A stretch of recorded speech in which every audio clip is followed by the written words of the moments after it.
कविता के अनेक रंगों को समर्पित है नई धारा रेडियो की प्रस्तुति प्रतिदिन एक कविता।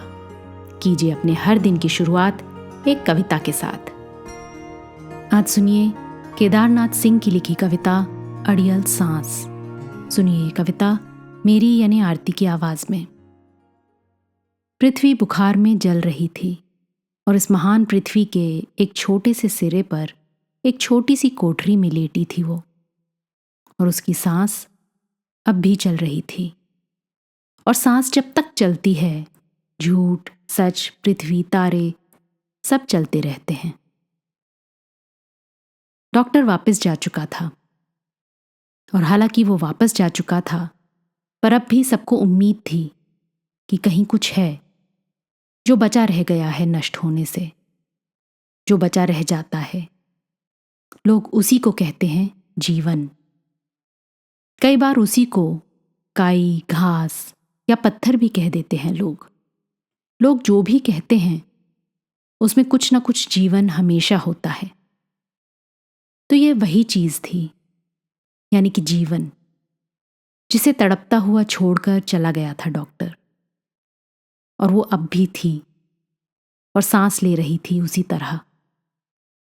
उसकी हर सांस हथौड़े की तरह गिर रही थी सारे सन्नाटे पर। ठक ठक बज रहा था सन्नाटा, जिससे हिल उठता था दिया जो रखा था उसके सिरहाने।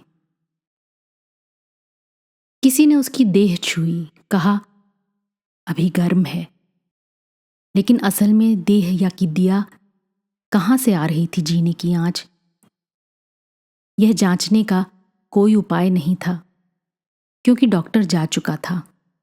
और अब खाली चारपाई पर सिर्फ एक लंबी और अकेली सांस थी जो उठ रही थी, गिर रही थी, गिर रही थी, उठ रही थी।